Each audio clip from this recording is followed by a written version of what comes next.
Ministers, distinguished guests, I'm very honored to address you today at the start of the 18th World Water Congress and wish I could be with you in person in Beijing. Today, the world faces a worsening water crisis. We all know the shocking statistics. Hundreds of millions of people still without access to safe water.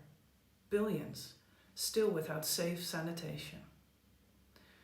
And we've all seen the stories about extreme floods and droughts across the world, destroying lives and livelihoods and undermining global efforts to achieve sustainable development.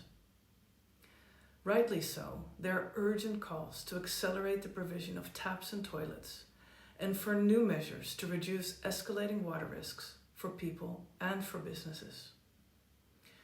But there is one critical aspect of the water crisis that is often overlooked: the catastrophic loss of freshwater biodiversity and ongoing degradation of our freshwater ecosystems.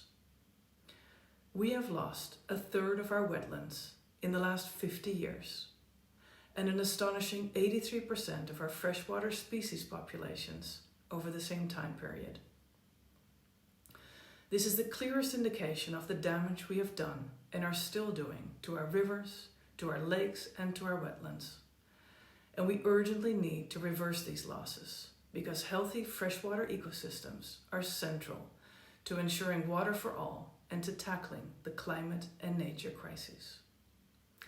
Which is why the title of this Congress is spot on: Water for All, Harmony Between Humans and Nature. Because water does not come from a tap, it comes from nature. This Congress also comes at a critical time. Last year's historic Kunming-Montreal Global Biodiversity Framework explicitly called for the protection and restoration of inland waters for the first time.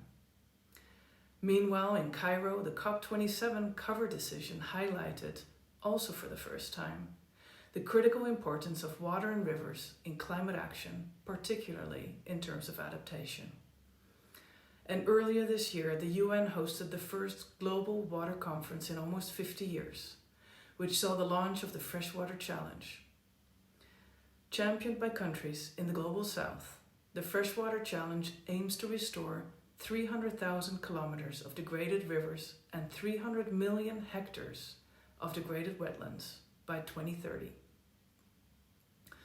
This ambitious initiative is critical because healthy freshwater ecosystems are essential for nature and provide so many diverse benefits to people.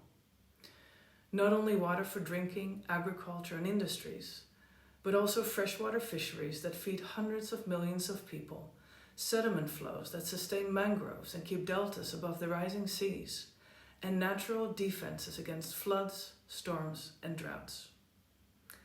And of course, rivers are central to our cultures and have flowed through our civilizations since the dawn of time. And China knows this better than anywhere. Its past, present, and future are bound up with its great rivers. And I'm proud to say that WWF has been working in China with the government, partners, companies, and communities for over 40 years, including on the Yangtze, where we have supported efforts to ensure a living Yangtze from source to sea. Our decades of work range from community projects to conservation of the Yangtze finless porpoise, from promoting new river basin planning approaches to publishing the Living Yangtze report on the health of the basin with academic partners. We have witnessed substantial progress along the Yangtze in recent years, like the Yangtze River Protection Law and last year's first increase in critically endangered Yangtze finless porpoises. Both of these are inspiring examples of China's commitment to protecting, restoring, and sustainably managing its freshwater ecosystems for the benefit of people and of nature. And we remain committed to supporting freshwater conservation in China, including our groundbreaking water stewardship work with businesses. Indeed, WWF is hosting a full-day special session at the Congress tomorrow on innovative tools and practices of water stewardship, collective actions for climate-resilient future.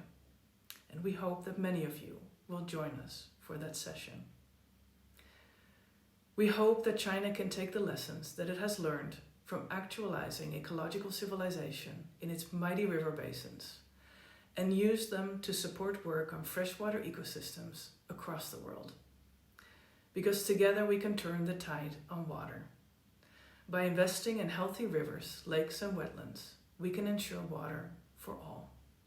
But more than that, we can help secure a net zero, nature positive, and resilient future.